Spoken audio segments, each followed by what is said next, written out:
प्रेमाचा उत्साह भाग 57वा. नाही, अजिबात नाही. वाईटाचा अंत व्हायलाच हवा. आता तर अजून एक उद्दिष्ट आहे.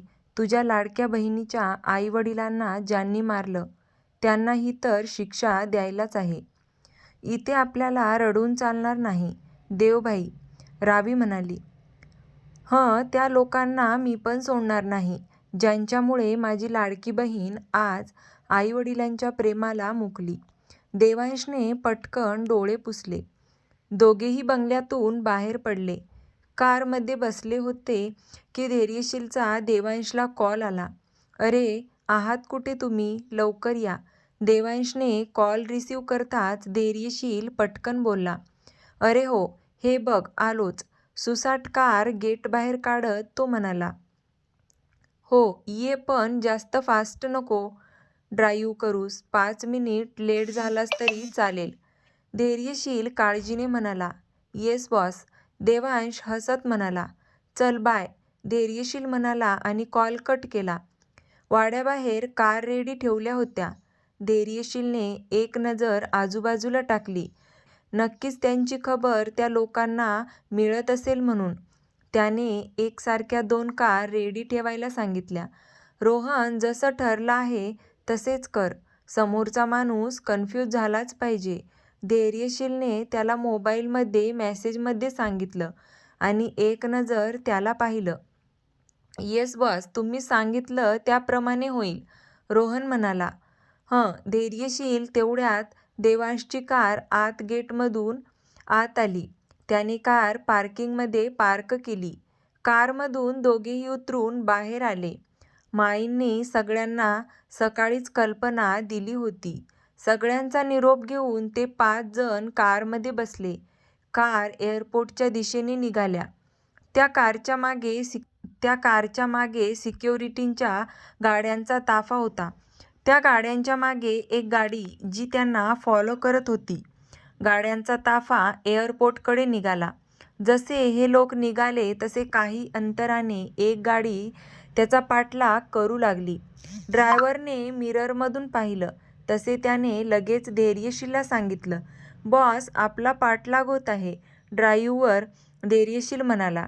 ओ, तर पाठलाग सुरू झाला तर देवांश, तुला माहिती आहे पुढचा चौक आला तर काय करायचं आहे? धैर्यशील देवांशकडे पाहून म्हणाला. हो, मी कॉलवर कनेक्ट आहे. त्यांना लगेच सांगतो. आपली कार पुढे जाईल आणि ती दुसरी कार दुसऱ्या बाजूला. त्यानंतर त्यांना सगळ्यांना त्याच वेळी पुढे यायला सांगतो. 5 मिनिटात चौक येतो. 5 मिनिटात चौक येतोय तेव्हा तुम्ही सगळे पुढे या. जी कार आमच्या कारला फॉलो करते तिला एकदम कन्फ्यूज करून टाका. देवांशने त्याच्या खास गार्डना सूचना दिल्या. देवांशने सांगितल्याप्रमाणे त्याची माणसे रेडी होती. जसा मेन चौक आला तसे स्पीडने काही गाड्या एकदम पुढे आल्या. त्यामुळे ती कार जी इतक्या वेळ त्या लोकांचा पाठलाग करत होती ती कार त्या इतक्या साऱ्या कारमुळे कन्फ्यूज झाली. धैर्यशीलची कार आता खूप पुढे निघून आली होती. त्यांच्यासारखीच कार त्या चौकात उजव्या बाजूला वळली. तसे ते लक्ष ठेवणारे जे लोक होते त्यांनीही ती कार त्या कारच्या मागे घेतली. अचानक इतक्या साऱ्या ज्या कार होत्या त्या सगळ्या कारचा स्पीड कमी झाला. हे सगळं पाहून त्या कारमधले लोक गोंधळून गेले होते. हे काय होत आहे? हा डाव तर नव्हता ना आपल्यासाठी, त्या कारमधला एक व्यक्ती म्हणाला. नाही रे, ते लोक ज्या कारमध्ये बसले होते ती कार उजव्या बाजूला वळली आहे, त्यातला दुसरा व्यक्ती म्हणाला. बॉसना अपडेट कर, पहिलीवाली व्यक्ती म्हणाली. हो करतो, तो व्यक्ती म्हणाला आणि त्याने त्याच्या बॉसला कॉल करून अपडेट दिली. वा धैर्यू, मानलं पाहिजे तुला. काय प्लॅनिंग केलीस? आता बसा बोंबलत. तेव्हा कळेल की त्यांनी चुकीच्या कारला फॉलो केला आहे. त्यांचा चेहरा पाहण्यासारखा होईल.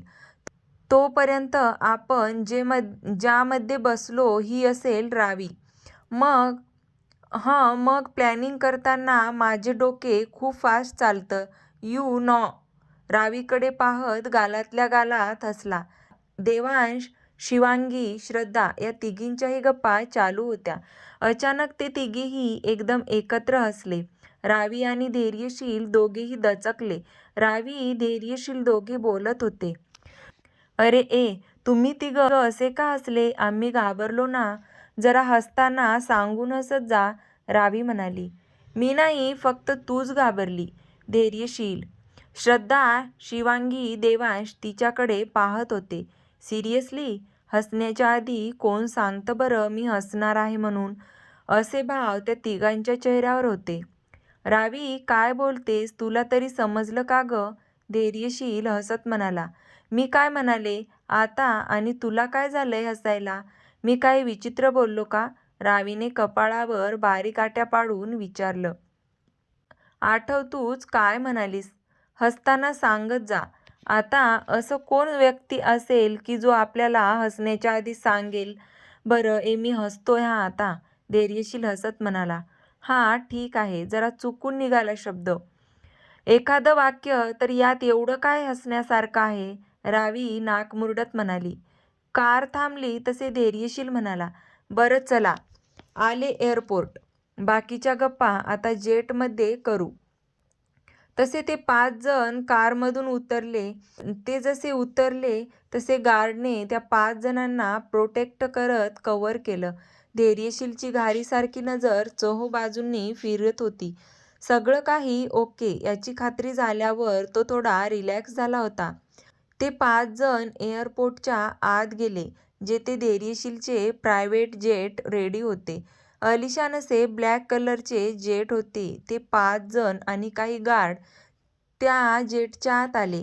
काही गार्ड नंतर जाणार होते. शिवांगी तर आता आल्यावर पाहतच राहिली. इतकं सुंदर जेट होते. राजेशाही लूक होता. पांढऱ्या आणि गोल्डन रंगाचे कॉम्बिनेशन सजावट होते. मोठे आरामदायक पांढऱ्या रंगाचे सोफे होते, ज्याला सोनेरी रंगाची किनार होती.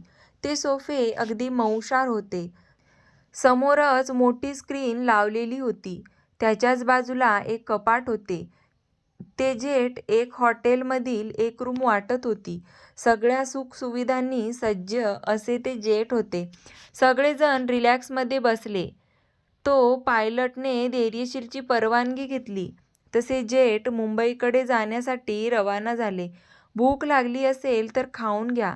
मुंबईला पोहोचायला 1 तास लागेल. धैर्यशीलने शर्टच्या बाह्या फोल्ड करत त्या चौघांकडे पाहत म्हणाला.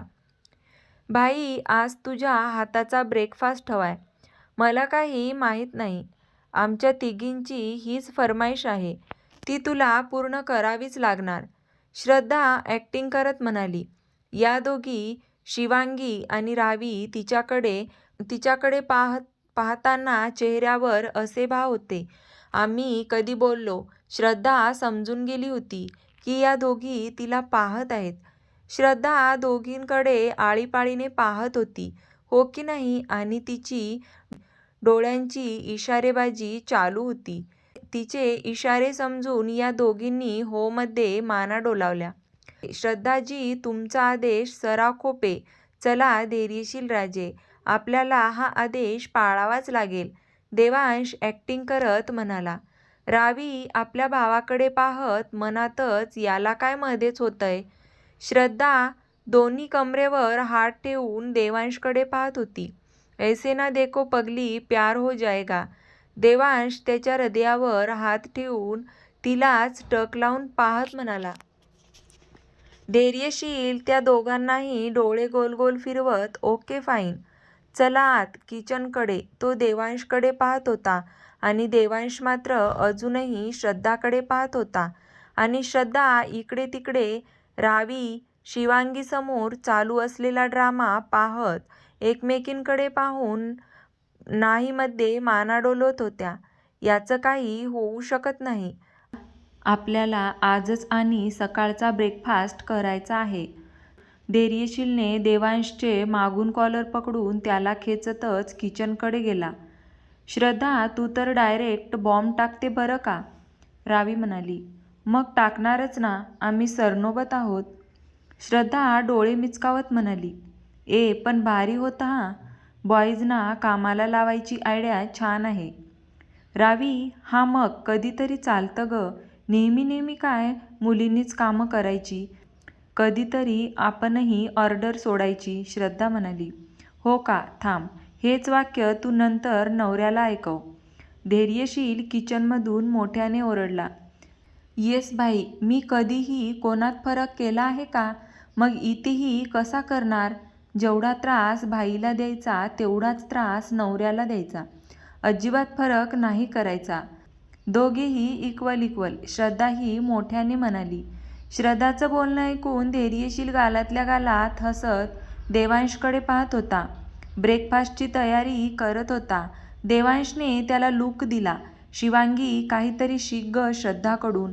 टिप्स घे, उपयोगाला येतील. देवांश गालातल्या गालात हसत धैर्यशीलकडे पाहत म्हणाला. तसं धैर्यशीलने त्यालाही एक लूक दिला होता. हो देवांशबाई, अशा चांगल्या टिप्स मी नक्कीच घेईल. शिवांगी हसत म्हणाली. काय म्हणालीस ग? पुन्हा म्हण, धैर्यशीलने विचारलं. ए धैर्य, असा घाबरू नकोस तिला. रावी, मी काही घाबरत नाहीये आणि ती काही लहान नाहीये घाबरायला. तुमच्याबरोबर राहून माझी साधी सरळ बायको बिघडली आहे. भाई, श्रद्धा, धैर्यू, रावी दोघी एकाच वेळी ओरडल्या. ए गप्प बसा, देवांश बाहेर येऊन ओरडला. किती मोठ्याने ओरडत आहात? भाई, तो बघ आम्हाला काय म्हणाला, रावी म्हणाली. खरं तर हळूच देवांश पुटपुटला. तो हळू जरी पुटपुटला तरीही श्रद्धाने त्याचे बोलणे ऐकले. आता ती देवांशकडे खाऊ की गिळू या नजरेने पाहत म्हणाली. देवांशची नजर जेव्हा श्रद्धाकडे गेली तेव्हा तो गडबडला. अरे देवा, हिनं ऐकलं की काय? देवांश मनातल्या मनात म्हणाला. देवांश, तुम्हाला ना भांडकी बायको आणि तुम्हाला सळो की पळो करणारी बायको मिळो, श्रद्धा म्हणाली. अरे पगली, खुद की तारीफ खुद मत कर, देवांश म्हणाला. पण ते थोडं मोठ्याने म्हणाला, जे श्रद्धाला समजलं नाही. त्याचं बोलणं मात्र तिला सोडून त्या तिघांना कळालं होतं. इथे त्याच्या बोलण्याने धैर्यशील, शिवांगी आणि रावी मोठमोठ्याने हसू लागले. धैर्यशील तर किचनमधून बाहेर आला. त्याच्या हातात ब्रेड होता, जे तो गरम करण्यासाठी हातात घेतला होता. पण देवांशचे वाक्य ऐकून तो हसत बाहेर आला. ओ गॉड, पोट पकडू पकडू हसत होते. बिचारी श्रद्धा, तिला काही समजलं नाही नक्की काय झालं आहे ते. असे हसायला लागले. इकडे देवांशची ऑकवर्ड स्माईल होती. नशीब नाही समजलं हिला, नाहीतर माझं काही खरं नव्हतं. मनातल्या मनात देवाचे आभार मानले. हसू कंट्रोल करत धैर्यशील किचनकडे निघून गेला, कारण त्याच्या लाडक्या बहिणीने जो लूक दिला होता. धैर्यशील जसा आत गेला त्याच्या पाठीमागे देवांशी गेला. 10 मिनिटात त्या तिघींसमोर आमलेट ब्रेड हाजीर होते. टेस्ट करून सांगा, रुमालला हात पुसत धैर्यशील आणि देवांश सोफ्यावर बसले.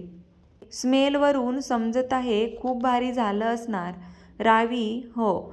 5 जणांनी ब्रेकफास्ट केला. तिथे असलेल्या गार्ड आणि पायलटसाठी त्या दोघांनी करून ठेवलं होतं. अर्धा तासात आपण पोहोचू, धैर्यशील टाईम पाहत म्हणाला. शिवांगी, झालं का पास? ब्रेकफास्ट बनवण्यात आमच्या मुलाला सगळं येतं हां, काही कमी नाही. रावी तोंडावर हात ठेवून खुदूखुदू हसत म्हणाली. हो, झाले पास. छान झालंय. मी सांगितलं तर ते देतील करूनही, शिवांगी धैर्यशीलकडे पाहत म्हणाली. हो, मग द्यावंच लागेल, तू बायको त्याची, रावीने म्हटले. तुम्ही दोघी ना माझ्या बायकोला काहीही शिकू नका बरं. तिने खरंच मनावर घेतलं ना तर माझं काही खरं नाही, धैर्यशील म्हणाला. का नको शिकू? आमची मैत्रीण आहे ती. आम्हाला मैत्रिणीची काळजी वाटते. आम्ही तिला एकदम परफेक्ट बनवणार, हो की नाही श्रद्धा? रावी धैर्यशीलकडे डोळे मिचकावत म्हणाली. हो, तर माझी वहिनी माझी मैत्रीण आहे, सो तिला आम्ही स्ट्रॉंग बनवतोय. श्रद्धानेही रावीच्या बोलण्याला दुजोरा दिला. काही खरं नाहीये माझ्या मित्राचं आणि भावाचं, ज्याच्या आयुष्यात हे असले नमुने पडणार आहे, धैर्यशील म्हणाला. पण हे तो मनातल्या मनात म्हणाला. समोर आता त्याने जर हे म्हटले असते तर तो नक्कीच रावीकडून कुटला गेला असता.